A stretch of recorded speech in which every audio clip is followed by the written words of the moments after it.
The US dollar is not just a currency. It is power. It is influence. It is like a global leash.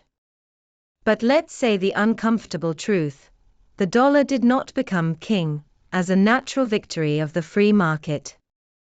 It was the result of backroom deals, especially secret alliances built with oil kingdoms. A system was created that tied global energy to American paper.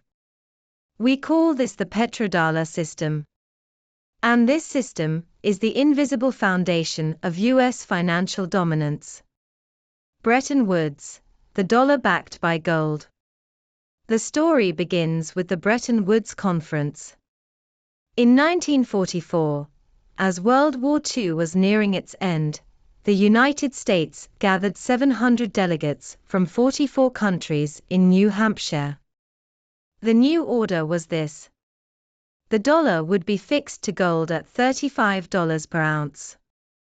Other currencies would be pegged to the dollar.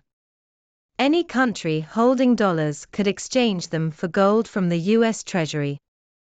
At the time, this made sense. The United States had the world's largest gold reserves. Its economy was unmatched. The dollar was truly as good as gold. But in the 1960s, cracks began to appear. The US was financing both the Vietnam War and Lyndon B. Johnson's Great Society programs. Money was printed. Dollars spread across the world. Some countries, led by French President Charles de Gaulle, began saying, "If the dollar equals gold, then give us the gold." America's gold reserves began to melt away. In 1971, Richard Nixon went on television and announced that the dollar's convertibility into gold was being temporarily suspended. That day, the dollar was no longer backed by gold. It was standing only on trust. The 1973 oil crisis, an opportunity. Right at that moment, the 1973 oil crisis erupted. Arab members of OPEC declared an embargo because of US support for Israel. Oil prices quadrupled. The world realized something. Oil is not an ordinary commodity. It is the blood of the modern economy. And Washington realized something too. Gold was gone, but oil existed. If the dollar was no longer tied to gold, it could be tied to oil.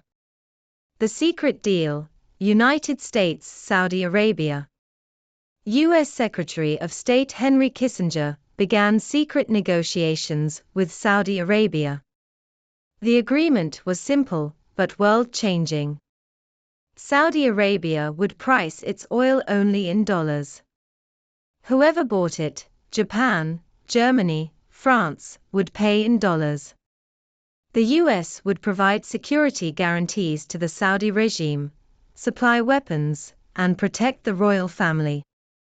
The Saudis would reinvest their dollar earnings back into the United States.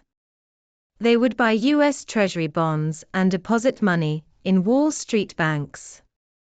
This agreement was quietly made in 1974. It was not voted on in Congress. The public did not know. But the system worked. Soon, other OPEC members began selling oil in dollars as well. The petrodollar was born. Dollar equals energy. From that point on, anyone in the world who wanted to buy oil first had to obtain dollars. What did this mean? Japan had to hold dollars. Germany had to hold dollars. India had to hold dollars. The dollar was no longer just America's money. It became the operating system of the global system. How oil money flowed back to the US. Oil producers were earning massive revenues, but had small populations. They couldn't spend all that money domestically. So what did they do? They bought US Treasury bonds. They deposited money in Wall Street banks. They invested in American companies. Petrodollars left the desert and flowed directly into the US financial system. This gave the United States an unlimited credit line. The US could run massive budget deficits. It financed Cold War spending. It printed money. But the dollar did not collapse. Because the world needed oil. And oil needed dollars. Who paid the price? In the 1980s, when Federal Reserve Chairman Paul Volcker sharply raised interest rates again, Latin American countries' debts exploded. In 1982, Mexico defaulted. Others followed. Latin America experienced a lost decade. The profits remained in New York. The risks spread across developing countries. This was not a free market. This was financial colonialism. What happened to those who challenged the dollar? In 2000, Saddam Hussein began selling Iraqi oil in euros.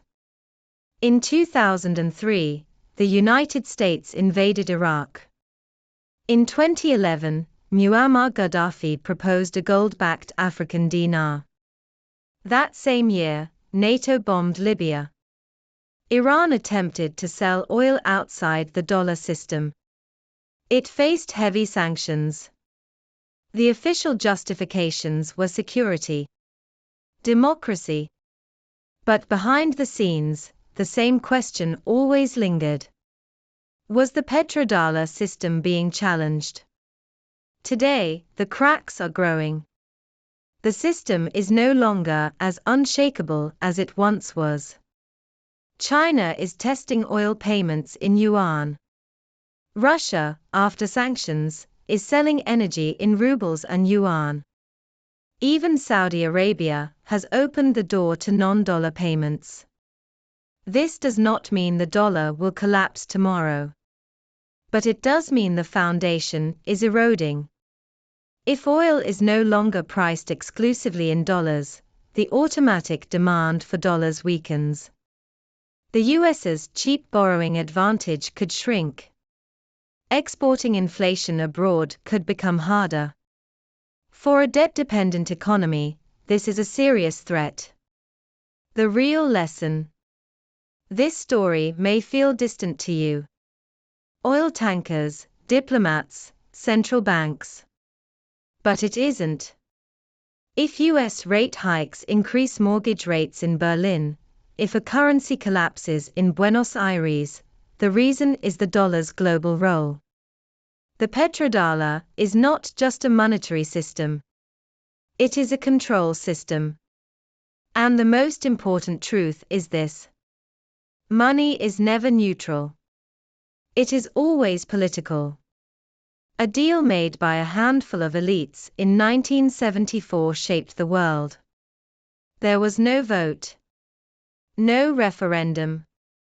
But we all live with its consequences. Final word. The gold standard once seemed eternal. It ended. The petrodollar has ruled for half a century. But cracks are visible. Monetary empires are built slowly and collapse quickly. If you believe the dollar's supremacy will last forever, you risk being unprepared. History does not repeat exactly. But it rhymes. And the rhyme of the petrodollar is this. Secret agreements build powerful empires. But those empires are fragile. We don't know when they will break. But when they do, those who are prepared remain standing. The others get crushed. History gives the answers. You just have to know where to look.